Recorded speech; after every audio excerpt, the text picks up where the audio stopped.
Hey guys, we're back for another live Q&A segment with myself, and very gratefully, Jerome Armstrong's taken his it's taken time. It's a very busy schedule today to actually assist me with this today and answer some questions. I'm just a spur of the moment thing, but I'm very grateful to have him on today. So here he is. In case you don't know who he is, he's been on my channel before and he has interviewed me before. He's been on Bart K's channel before as well, and he knows a lot about training, probably more than most, if not all, people that I sort of speak to. So he knows quite a lot. So he's good to ask. This is the opportunity to talk about training today. I would not miss this opportunity. We'll get started with the live chat, unless you want to say anything, Jerome. No, I just want to say thank you for your time, and you were being far too charitable with your words there, but you're very kind. Thank you. Did you hear the words that you said it when you interviewed me? A mountain of a man, the one and only. Yeah. You script that. None of that was hyperbolic at all. Yeah, Sophie cracked up when she heard you say that. She loved it. Good. Hey Rick. Hey Zbigniew. So a lot of you guys will actually know Jerome already, and vice versa.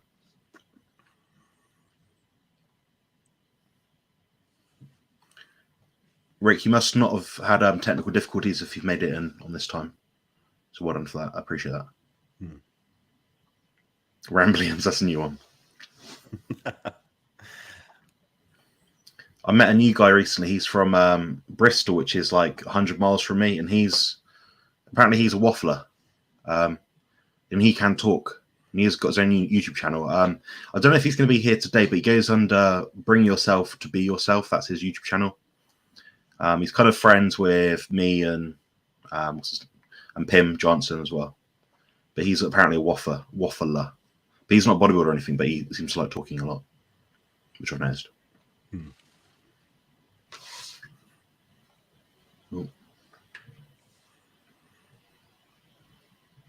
love how we've got nearly identical backgrounds.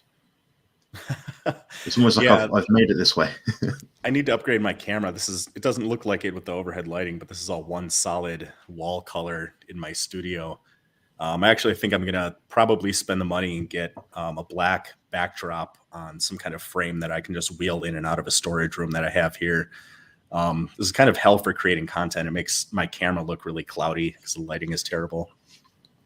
Yeah, I think the recommendation you made to me with the black makes sense because you don't get light hitting off it. So if I've stopped using the green screen stuff now because I don't know if it's my laptop, but it seems to have issues with the CPU, like the RAM and stuff. So it doesn't make my laptop have an enjoyable user experience. So I've cut that out and I've just got what's behind me for now. When I'm back at Sophie's, it will just be, I imagine, a green screen, which will just be green. So just be green behind me, nothing else. But got Jamie here. Nice to see Jamie. Jamie's from the UK as well. Marwin, nice to see you. Sheena, we've always got the same regular people here. I love this. Makes my day. No internet troubles, Rick. Shared. Thank you. Appreciate that. Looks good. Sophie's made it. Sophie's been running around, so she'd make this on time today, so I appreciate that. Thanks for that, Sophie. She's taken the girls, picked them up from swing, I think. Maddie's been a bit of a pain, apparently. She keeps hitting her, like pulling her hair and stuff. Oh, no. Not good. Hey, Matthew, how's it going? Carnivore is a... What's the word? What's the word for like novel specialist member? So what I've got Gym Pros. What's the next level?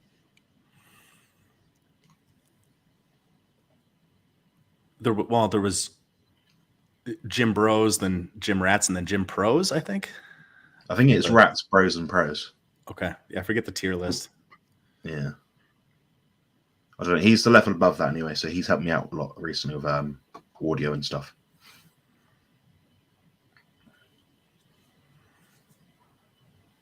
Yeah, cheers, Marwan. I appreciate that. Yeah, so what you'll notice with my channel is I'll have quite a steady amount of views, but the amount of likes I get in each video is usually like robust. It's legit. You can tell I've built up my channel in a proper way where I'm sort of engaging with the audience and people get their answers, their questions answered, and all that sort of thing. I do prefer it this way, but I would like to have a bigger channel, aiming for 45 million within the next 2 weeks.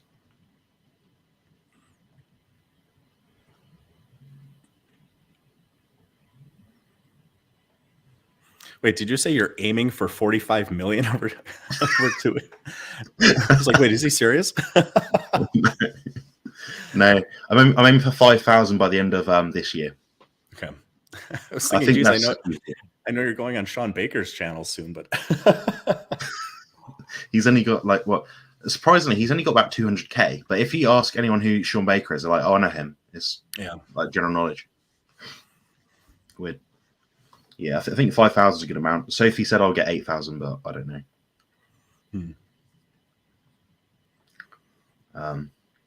Yeah, but I don't know if I said, but Mom, I appreciate that. So cheers for making that comment. I did like that comment. I need something other than a webcam. I wasn't bad on video. I don't know. I mean, I've got a webcam and I don't look too bad. And I'm quite ugly. So, I mean, this is 4K, but this streams at 720p. But the most important thing is with these Q&As is that I'm heard. You can hear me quite well, I think. I'm actually sat closer to the webcam, sorry, the microphone today, so it should make the sound a bit better, hopefully.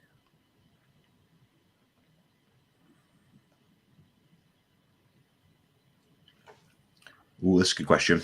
So if you asked me this earlier, she kind of gave me a bit of a heads up. How would you explain to someone what to look out for when they're hungry and not just bored? This is such like an unknown kind of thing. Like most of us are doing like the carnivore diet, and we're trying to like improve our health, get a better body, whatever it is.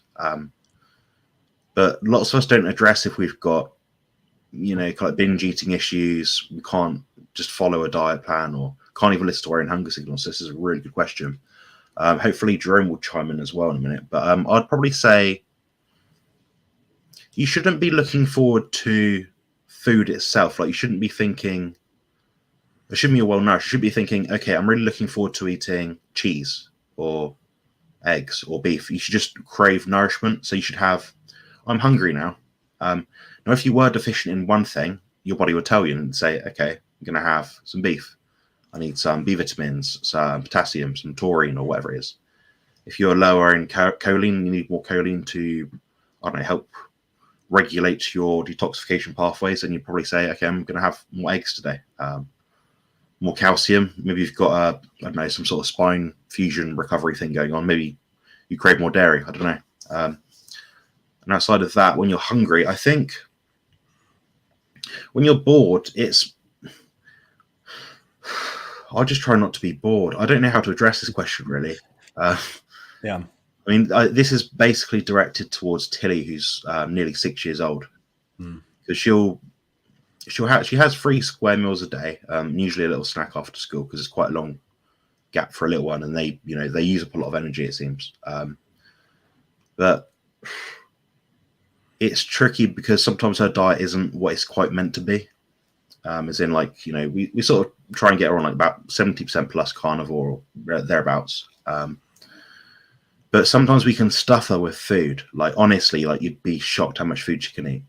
And she's not fat, But then she'll be like, I'm hungry. And you're like, you've ate as much as me. I don't know. We went out, Sophie and I, last Sunday. We went to like a peri-peri chicken kind of place. You can buy chicken, salad and crap. I don't know, corn or whatever. And I just did the chicken. I think I did like half a chicken or something. And Tilly had near enough half a chicken as well, and corn on the cob, and I think she had potato wedges. I was shocked by this, and like 2 or 3 hours later, she's hungry again. I think she had to have a snack in the car, and I don't know if that's just hormonal or whether she is actually just bored and just wants to eat something. Because like right now, what I'm using is kind of like a crutch. So I've actually got a gum tray next to me right here, and it says Donovan's gum tray, which is my nickname to the girls apparently. And I've got 2 pieces of chewing gum here, which I chew throughout the day. Also, I don't like just chew the same piece every day. So once it kind of expires, I then obviously bin it. But, I just chew that because it keeps my mind off things, and it kind of stops me from going over the top, thinking about other foods, and I have found it quite effective. But saying that, I could easily not have it, so I don't really know. I mean, do you have any ideas, Jeremy, at all? Yeah, my first thought is if they're an adult, is the hunger persistent? Like, give it 10 minutes. Sometimes you just get a hunger pain and then it goes away, and then you realize, maybe it wasn't really that big of a cue that I need some food. With kids, I have a daughter that's 9, and I just, if it's around mealtime or snack time, if she's doing something that she enjoys doing and like unprompted in the middle of that, she asks for food or a snack, then I assume it's probably real hunger. So if we're building something with Legos or coloring or playing a game together, and she will, interject between sentences, "Can I have a snack?" I assume that's a fairly reliable arbiter of whether or not she needs some food. And being 6 and my daughter's 9, same kind of thing. She eats a lot of food. My daughter's thin as a rail. I tend to think our metabolism, if we're eating, largely foods that we should be eating, is a pretty good indicator of what we should eat and how much we should eat. A growing child, I wouldn't be so concerned with how much they're eating. My bigger concern would just be limiting, the real stuff that that they shouldn't necessarily eat. So if Tilly's in the car, there's not much you can do when a kid's in the car. If they're hungry, but if you're in the middle of playing something with them and then they get hungry or ask for food, I'd absolutely make a snack for them. Yeah, I think the thing is she'll have her breakfast, for example, and say it's a Saturday. She'll have a breakfast about 8 or 9. Usually we have it 7 on a school day. And maybe like 2 hours later, she's like, "I'm hungry." You're like, "Yep, you actually," because I could not eat for like 3 or 4 more hours. So it's hard to kind of tell. But when we're giving her the breakfast, we notice that her appetite is very hit and miss. So some days she'll have a breakfast and it'll be, usually it's a bowl of yogurt, it's a Greek yogurt. Mhm. So I want to say a bowl, maybe 200 grams, something like that. Some whey protein powder, like half a scoop. We might put some berries in it. Depends what we feel like doing. We like some sugar-free syrup to make it more interesting. I don't know. It's quite a sweet breakfast, quite hyper palatable for a child, I think. Then she'll eat near enough all of that. Then lunchtime will roll around. Then she might just have a few like little sausages, maybe a few slices of cucumber, so not a lot at all. Then she's like, "Oh, I'm full. I can't eat anymore." Then half an hour to an hour later, she's like, "I'm really hungry."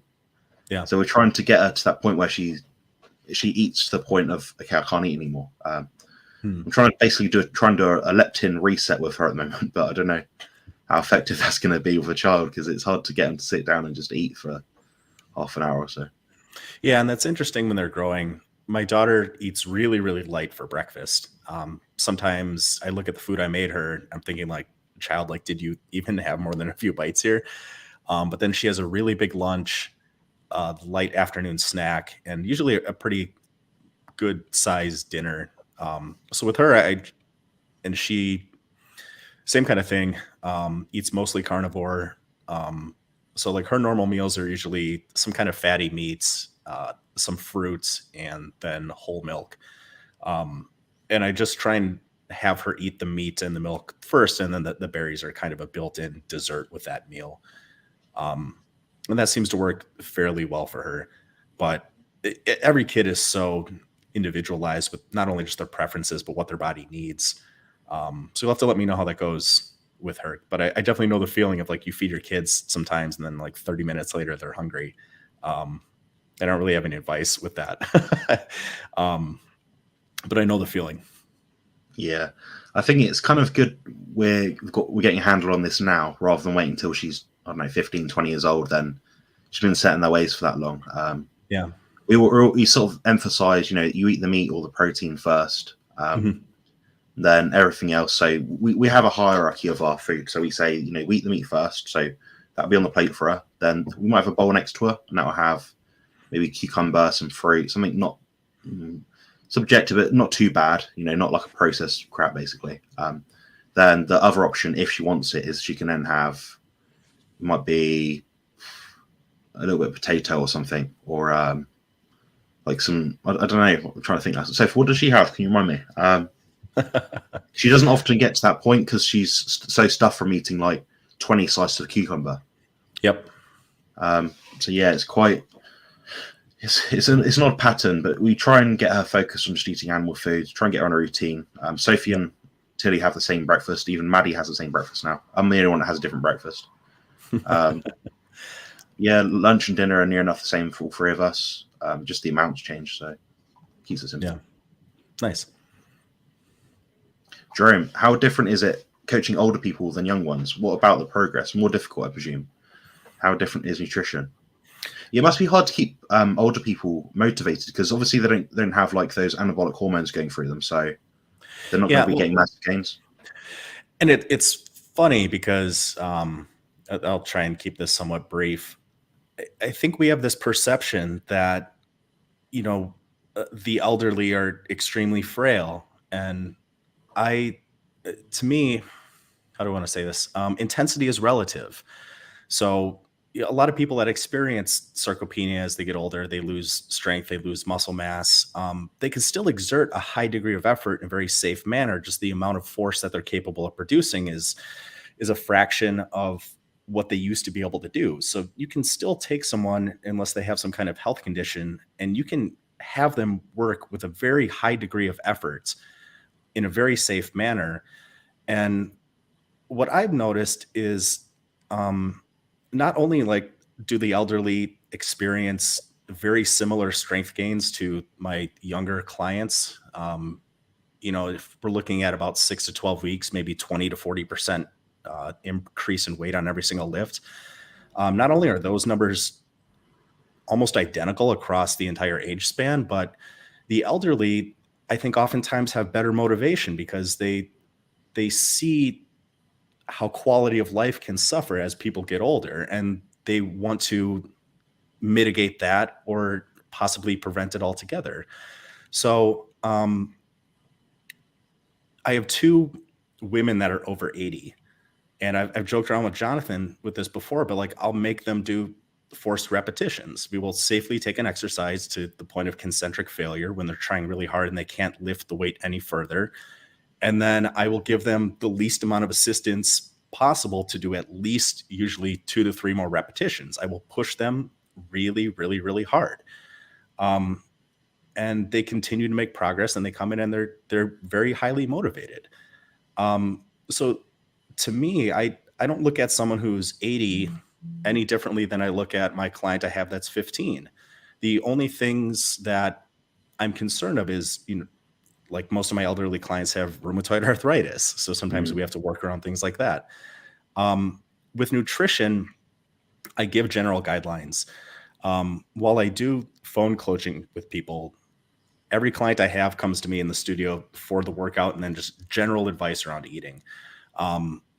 And there are business reasons for that. It would be a completely different service, and it would be a lot bigger time investment if I did more of what Jonathan does. And Jonathan knows how much work goes into every single client on the back end that you actually take through coaching. So, 90+% of the clients that I deal with are coming in for their workouts.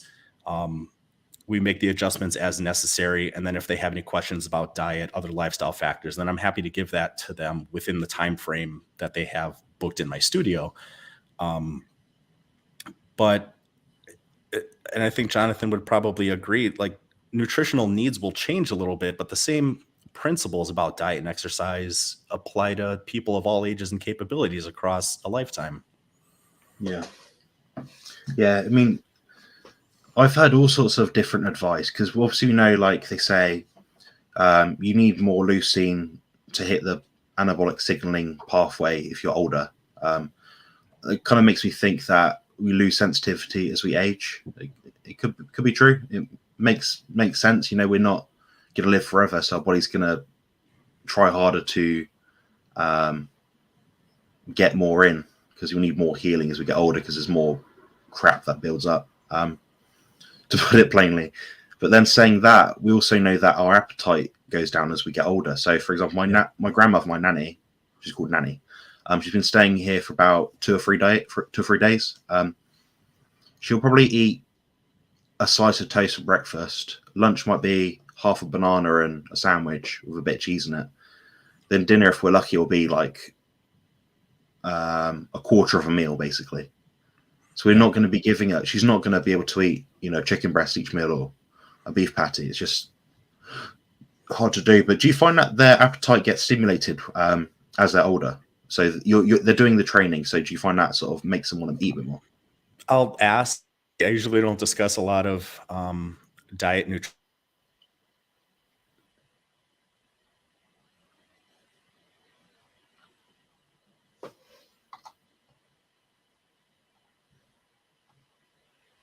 meals that they serve at those places. And you're right, they generally tend to be a lot of very simple carbohydrate and very low protein, which is alarming considering how prevalent sarcopenia is in the elderly. So the biggest thing I notice isn't so much appetite stimulation, but I have clients tell me that they get done working out and they usually have to go home and take a nap, which I'll definitely encourage. But I'll ask. I haven't had any clients talk about changes in appetite at all around training. Yeah, it'd be interesting to find out. Obviously, we work with different age people. I've got, I think my oldest client is probably, well, not that old, but maybe mid-60s. Sure. So, might be relevant to her, maybe. I don't know. Hello. Hi, Sophie. I think she's on about Maddie, maybe. Pulling her hair and squealing. Yeah, so Lambs, I just tried to look for your emails about your questions. I do remember you asking me these. I said I would address them. I couldn't find them. I tried to search them in my emails and I typed in Lambs, spine, all sorts of stuff. I couldn't find it. That's what I was just doing now. But basically, I remember you asking something about how permanent the bolts and things would be. So the bolts and things will be permanent. They'll be in me past the point of which I turn to dust. To put it plainly, I'm quite fine with that there. I don't have to worry about that when it happens anyway. And what else? There's something about the training side of it. Yes, I'm doing some different experiments with training. People always get a bit iffy when you say experiments. It makes it sound like you're going to do something like blow up something or hurt yourself. I'm doing some exercises. I'm testing them, see what I can and can't do. I'm basically what I'm trying to do as a bodybuilder is maximize muscle growth, minimize damage, and especially the moment with my back the way it is. So I'm trying to find a way to load, for example, my quadriceps without actually hurting myself. So I've tried 2 different exercises recently. One was what we call a hack squat. So that's a guided machine squat on a slight incline, and you can load weight or you can not load weight. I tried it both ways. It seems that I can load some weight, although probably half as much as what I'd usually do for 20 reps. So it's quite frustrating. But saying that I can only do the top half of the rep, so that feels safe to me. So I thought about that and I thought, okay, that's fine. But obviously, long term, I'm not getting much stimulus because I'm not going to be able to put loads of weight on my back. It doesn't make sense long term. So I thought, okay, I'll try something else. I didn't get the range of motion I wanted either because I couldn't go below parallel with my knees. I tried the pendulum squat today and I used occlusion bands just to make it even more difficult. And that was quite effective. So I did 15 repetitions for 2 sets. I just keep it simple. I'm not trying to build massive legs. I'm quite proportional still, so I can kind of accept that. But it's more just a test to see how it felt. I probably could have done 25 reps at a push, but that felt fine to me. It didn't hurt me. Felt smooth. My legs felt quite pumped up and tense, so I feel like I did an all right job there.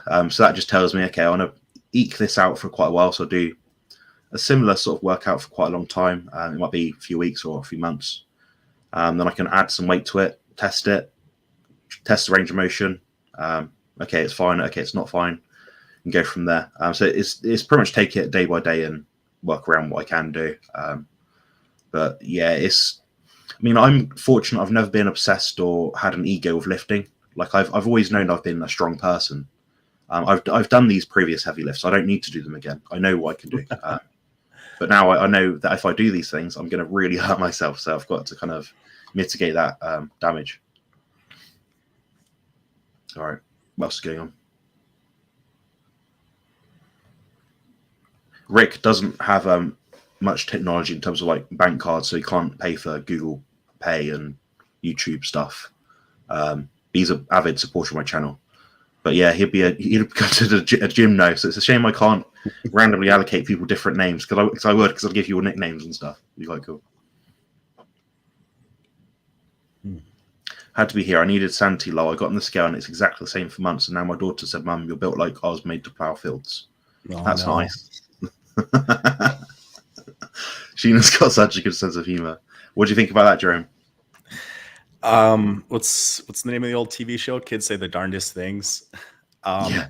I tend to think most people should probably throw their scales away, unless you're very number oriented. While it can be a good tool to, in a sense, provide one measure of quote unquote progress, I think in a lot of ways it can drive you crazy too. Jonathan and I both know, having done bodybuilding shows, that things like just having a little bit too much salt can cause you to retain a lot of water.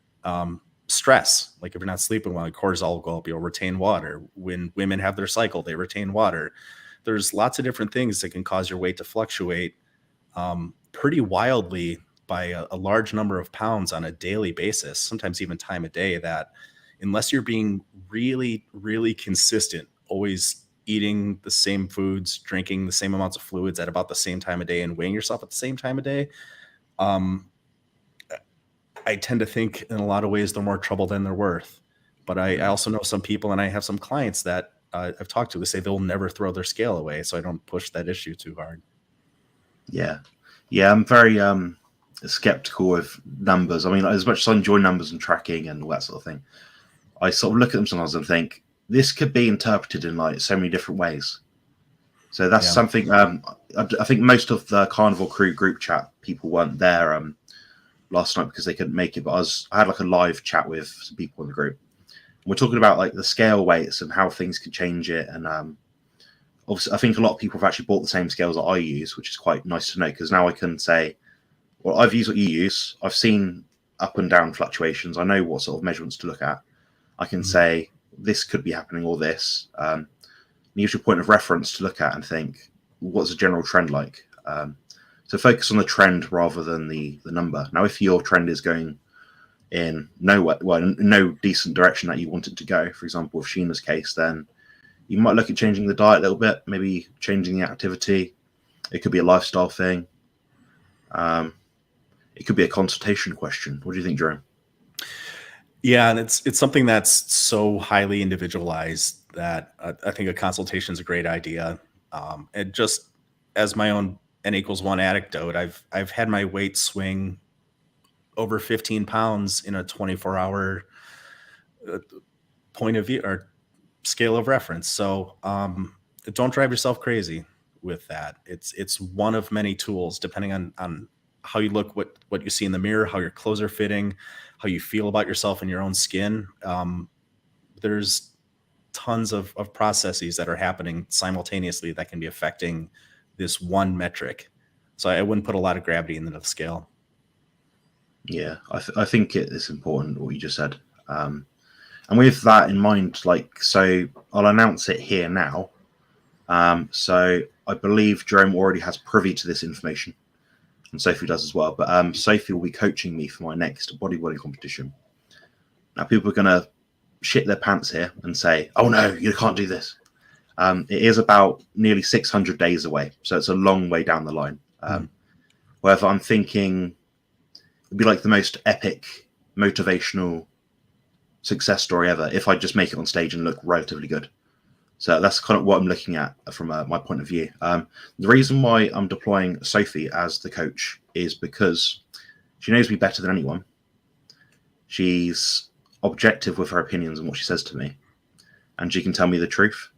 So I can look at myself in the mirror, and I'm always trying to be more perfect.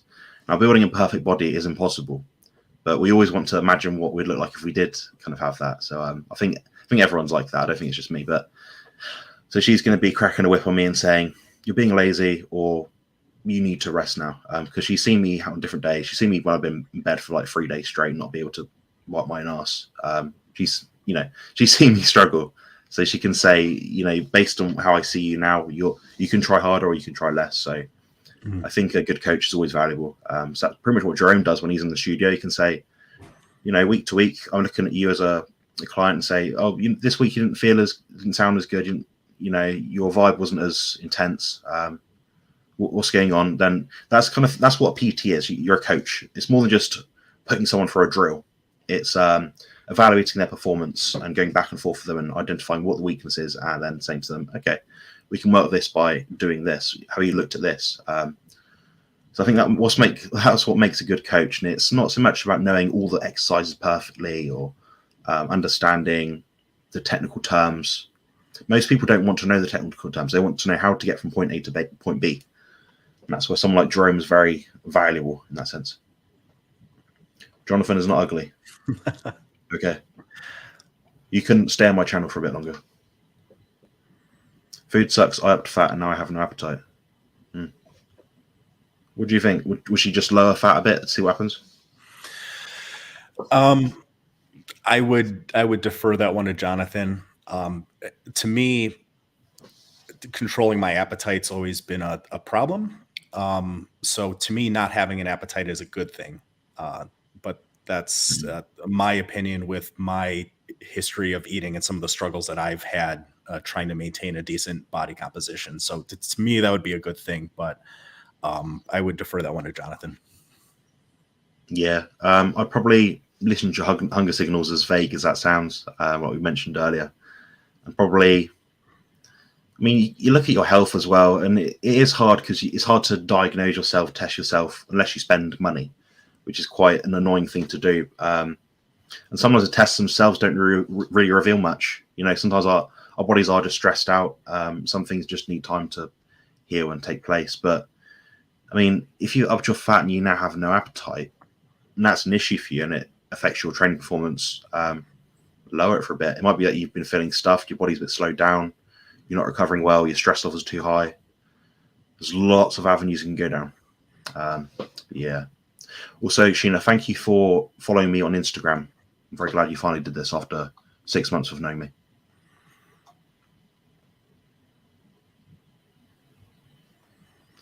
No, I wouldn't recommend that. I think when you try anything which is too deliberate, like I'm going to eat every 24 hours or every 40, I think that's too, your body doesn't have a clock. I mean, if for example, you get to the 36-hour mark of a 48-hour period and you're ravenously hungry, that's your body probably trying to tell you something. Now, if you try and extend that for an extra 12 hours to get to the 48-hour mark, you could be doing yourself some unneeded stress. I don't think that's valuable. I mean, I say stress in the sense that it could be a distressor. If your appetite has gone down, it signifies to me that, you know, you're not feeling well, something's wrong. I mean, I should probably be eating less, but the problem is if I eat less than what I currently am, I mean, I'm struggling to hold on to my weight right now. I'm eating like butter, like I'm just like going, just eating it like tablespoons of it if I can, you know. That's just to keep weight on. Now, if I was fasting, I'd drop weight very, very fast. I'm one of those people that just drop weight. But saying that, if I eat too much, I'll also gain weight. My body seems to go in the direction I push it, which is quite handy. But if your appetite's messed up, it's a can of worms, I think. Yeah, I wouldn't try any sort of strict, regimented, numbers orientated thing. I think a lot of people get damaged by that. And I'd say about half my clients come from a background of fasting, and it's not a long-term thing they sustain or find useful. It's just a tool. It's a tool you should measure day by day and assess whether you should carry on doing it or not, I think. Stay busy, have sex, not food. It works. That's preferably with someone else, not by yourself. I wish, you know. Oh, God.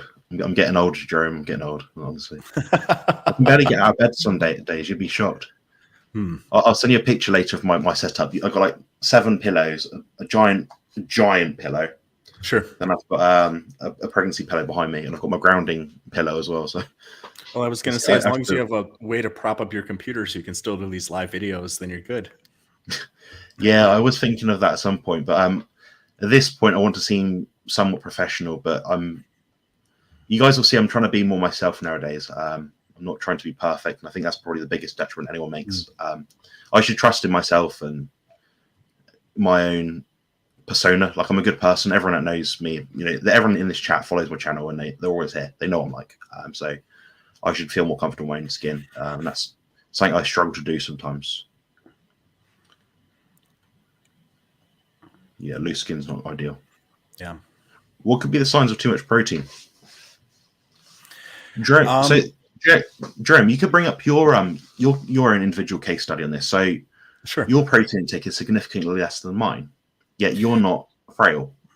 Yeah, how do I want to start this? I like trying a lot of experiments on myself, just to see how my body responds or to see if I can even do it. So like I've done a 7-day fast on water and electrolytes. I did a 3-day hard dry fast with no food or no water at all. That was interesting. And like quite a few months ago, I had a relationship end, and it was really, really, really hard mentally and emotionally on me. And Jonathan and Sophie were both extremely supportive during that. And I noticed that I started to see a lot of anecdotes around the time of people that would eat relatively high fat within carnivore, and it helped with things like depression and other mental issues that some people were having. So I took my fat really high, 85+%, sometimes 90%. And I noticed that it made me more emotionally stable. And most days it had my protein intake between like 70 and 100 grams a day. And then just whatever amount of fat kind of kept me to within that same percentage of fat to protein. And I think I can get away with eating relatively low protein because I train very, very low volume. If I was more moderately active, I don't think I could get away eating 70 grams of protein a day and still having 27-inch legs and 17.5-inch arms. I train, I'm getting ready for a bodybuilding show now. I don't think I train more than 15 minutes a week. And I like to go for walks, which are really, really low intensity. But if I was jogging, biking, doing any kind of hiking, surfing, anything like that, I suspect I would need significantly more protein. As far as the signs of too much protein, to actually kind of get back to the nature of the question, I don't know would be the best answer. I've done bodybuilding contests in the past where I've eaten between 300 and 500 grams a day. I never seem to experience anything negative from it. Jonathan, I'm sure will correct me if I'm wrong, but I think too much protein can have a bit of a diuretic effect. But I don't know would be the short answer. So I would ask Jonathan what his thoughts are on that. Yeah. Yeah, completely. I can tell you've been watching my stuff, but whenever you put too much protein in, it usually lowers your appetite. So your satiety will be very high. You might start to feel a bit manic, you'll start to get symptoms of rabbit starvation. Rabbit starvation is the point where you have not enough fat to sustain yourself. So not many people get there. It's very hard to get there. Another thing as well is when you have too much protein, you usually have to chase that with more salt because you'll lose appetite for the high protein. So you need more salt to make it more palatable. People, for example, that eat raw meat, they won't salt it. They'll just have raw meat. They don't eat a lot of food, and they're very thin people. They also don't drink much because there's more hydration because the food isn't cooked. There's more water within that meat content. And also with more salt comes more water because you need more water to help move the salt around. There's that part of it as well. And as for energy, your energy can be lower. Your bowel movements can become less frequent because you're blocked up.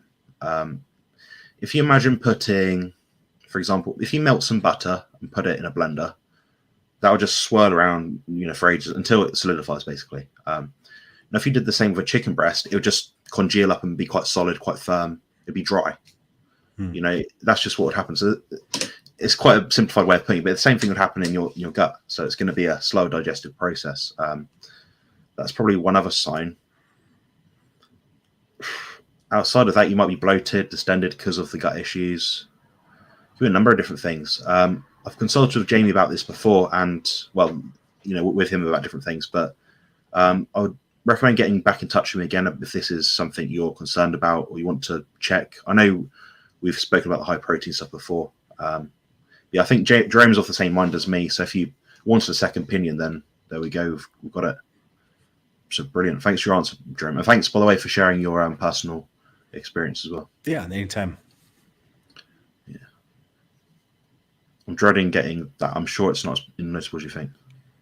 I've got loose skin on the back of my calves.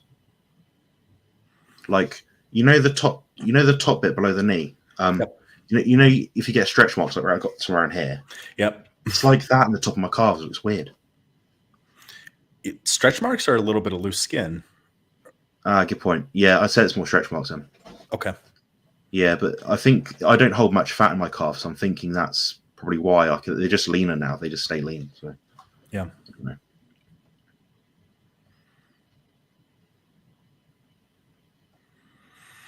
Yeah, Sheena, maybe try tracking things for a bit, maybe a few weeks. We can be off. We can add our handful of meat or eggs or cheese or whatever it is you're having can become bigger. I know for myself, my hunger cues are quite on point, so I wouldn't have to track, but I'd like to track because it gives me a number to look at for fun.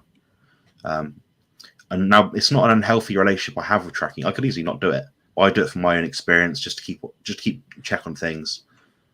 It's not like I'm obsessed over it, but Sophie does exactly the same thing. So when she's looking at her own data, she can then eventually down the road coach off people and say, okay, in my experience, I've done this and I noticed this happened. You might be like this. It's one thing hearing from people online what you're doing, but you have to apply your own anecdote and your own experience and studies to it yourself. So I think that's very valuable.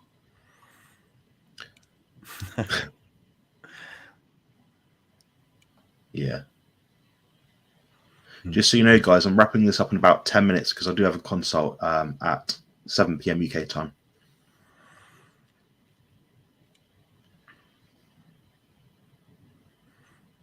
Yeah, loose skin, you can probably benefit from taurine and some MSM.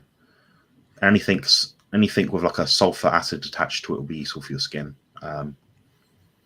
Collagen products, so just eating minced beef like you do. So I don't think there's anything you could add in really in terms of what we're currently doing outside of some maybe ultrasound cavitation treatments, red light therapy, things like my mum does basically. That would be useful. But it's not going to make the drastic difference. It's something which is like an extra 5-10%, I think time too. I think of like Kelly Hogan. She's spoken a bit. She's a woman that's lost a lot of weight and I think has some stretch marks, but doesn't have loose skin. I'm trying to remember who. I think Eric Berg. I'm not the biggest fan of most of his stuff, but I think he's talked before. A loose skin can take years, but if you're eating the right food, it probably will slowly improve over time. I have a little bit because at my heaviest I was 297 pounds, and when I was 193, I have a little bit on my stomach, and it's something that I'm always kind of self-conscious of, especially like getting ready for a bodybuilding show again. But shoot, what was I going to say? With respect to what Sheena said a couple of comments ago about her weight on the scale, just take that as one piece of information amongst a broad context. If you're exercising or you're tracking what you're doing, how are your numbers looking inside or outside of the gym? How are your clothes fitting? Are you changing sizes at all in your clothes? All of these are just one like jigsaw piece of a puzzle that paint a bigger, broader picture. And try and step back sometimes. And that's the real benefit of having an outside perspective. Like Sophie's going to be coaching Jonathan, is having that objectivity, because sometimes we can be so focused on one thing that we're missing all of the other good that's happening at the same time. Perfectly said. One of my old mentors used to say, don't make the mistake of thinking you're losing when you're still winning. And that's really easy to do sometimes when we're caught in the moment. I don't want to see that happen to you. Yeah, Sheena's got a lot of tenacity. She's got a lot of discipline. She's lost a lot of weight. A lot of weight. Yeah. Just take your time, Sheena, and don't worry too much about the numbers and focus on looking a bit better every day. She has butter in the yogurt too. Yeah.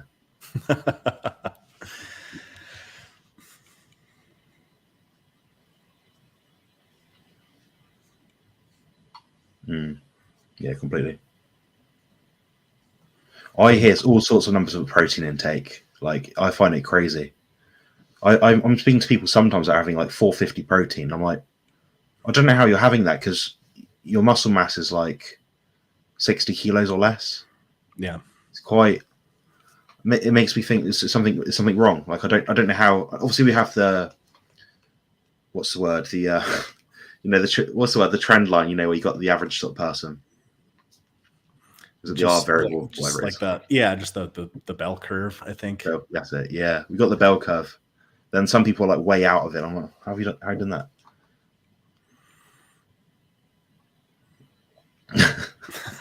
You imagine them flapping around.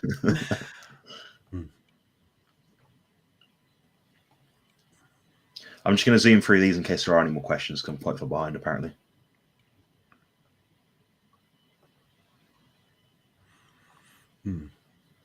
Oh, that's Tilly's diet, I imagine. Yeah, Tilly does. The worst thing Tilly eats is like a packet of crisps that Mum gives her, and that'd be like once every now and then. It's not,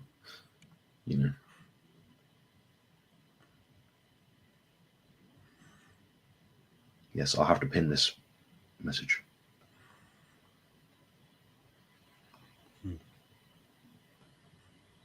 Question. I've been going by Bart's perspective by lifting 2 sets of 8 reps, not 7, not 9, 8 reps. 2 days on, 1 day at rest, and so on. Sometimes I push 3 sets. Your thoughts? Is it the best for growth and strength? I think the best program is, assuming your recovery and everything is perfect, is something like that. But it's also the ability that you have to approach that program and work hard doing it. So we've got a perfect example here. So you got me, who does about, currently, my recovery isn't great. It's really not good. I'm doing about 10, 12 sets per workout, and some of them are rubbish. Some of them are good sets, like to failure or very close to. Now Jerome's doing, I think, like 5 or 6 sets, something like that. Yeah, usually per workout. Yeah, and that's, I think, 3 times a week or something. Is that right? Right around, just kind of based on how I feel. Sometimes it's once a week if my schedule's crazy. Sometimes it's 3 times a week.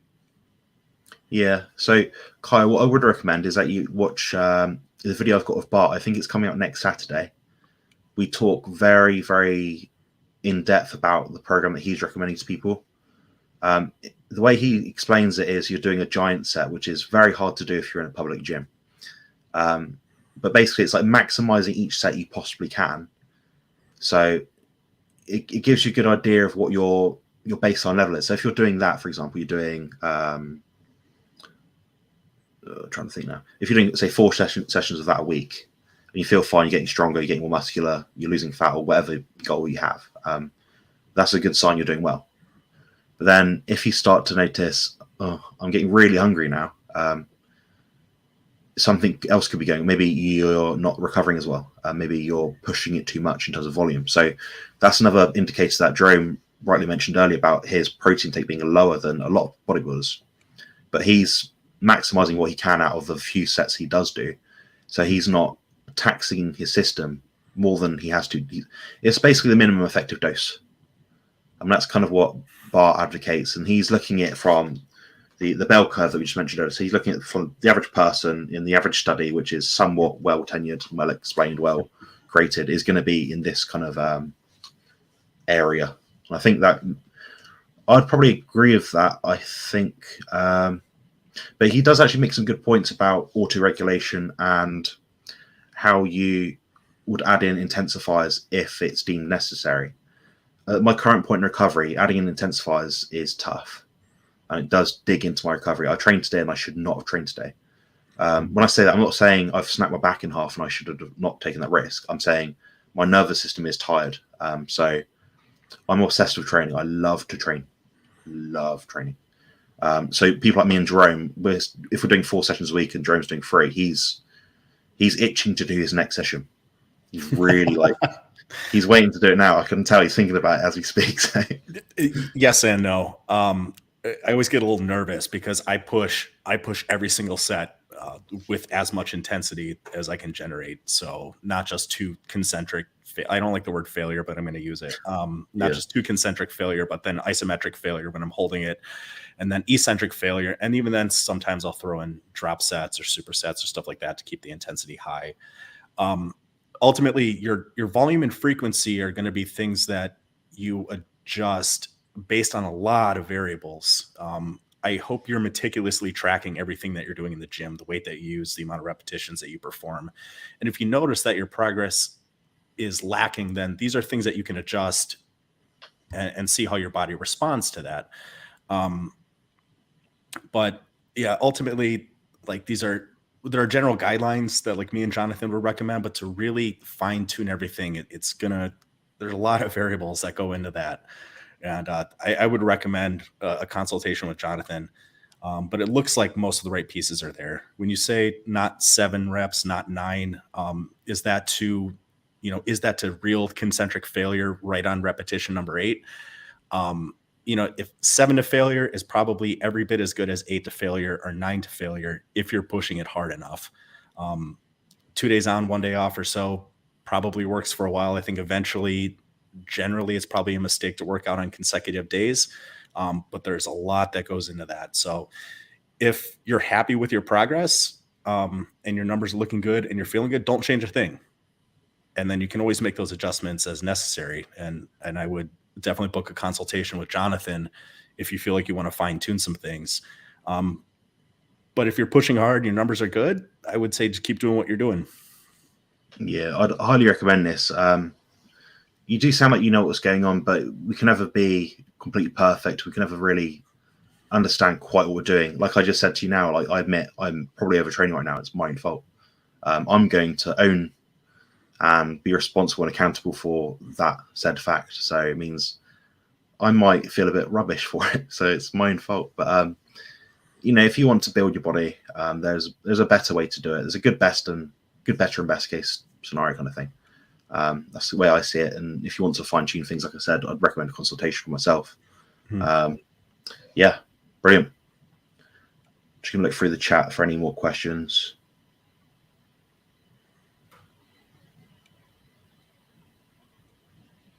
Rick talking about his heart attack burger again.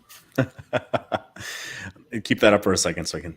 4 half-pound patties, half-pound pork belly strips, pork rind, egg buns. Man, that sounds awesome.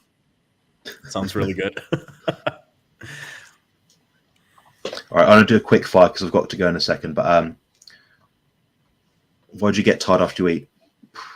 Digestive processes are exhausting on the body, but we have to eat, otherwise we won't survive because we need to produce energy through the electron transport chain. Now, if you wanted a simpler way of saying that, you need to eat or else you'll die. And you get tired because your blood glucose will do crazy stuff to shuttle different nutrients around your body. If your insulin runs too low, you'll feel crap and you've got headaches, your blood pressure might go a bit off. So things like that. Anything to add to that, Jerome? The body diverts a lot of blood flow to the intestines, to the stomach when you're digesting food. And there's a number of hormones that go all over the place when you're eating. There's regulatory and counter-regulatory hormones. And after you eat, you tend to go from more of a fight or flight into the rest and digest parasympathetic side of the human body. Yeah, exactly. This is why I often say to people, if you're working out and you're doing something like Jerome's doing, Jerome and myself aren't people that are going to work out then go for a marathon sprint or run and drink loads of coffee or something. We're thinking that was hard, that was intense. I'm going to chill for a bit. It's the same process when you're eating. The same process when you're eating. You don't want to be running around after you eat. So that's another thing to try and do. I'm going to shit my pants being his coach. Can you imagine her trying to tell me what to do? I'd be like, I imagine she already largely tells you what to do with a lot of things. Yeah, I'm just the mouthpiece for her information and her expertise. She's actually the real brains. I have to look back at this later because I'm going to run out of time. But yeah, I meant 2 sets per specific exercise, like flat bench press, double press, for example, flat bench, flies, single press, 2 sets of each for each. I'll split the chest and biceps. Yeah, so you'll find that you can split things up a bit more as you get more advanced, and the reason for that is when you're doing a given set or a given body part, you can allocate and recruit more muscle fibers into that set, so it's gonna take more of a demand from you. Kind of the way I see it, and I'm not sure how this is shown in science, if at all, but if you can actively use maybe 60% or 50% of your muscle fibers as a guy off the street, and someone like Jerome or myself might be able to get 60, 70, 80%, so a bit more. If you're getting that 20% more, that extra 20% will be really taxing your system. So you're going to need a longer break between each workout. What I'm doing right now at the moment is basically somewhat intuitive. It's like an upper-lower split. But I feel at the moment with my current recovery intensity, that is too much. So I'd probably have to split it up a bit more. So it'd be maybe an upper might go two ways, then a lower split. So it'd be a push-pull legs on a rotation, 4 sessions total per week. That's probably what I'd be looking at doing. Have I answered his question properly? I don't know.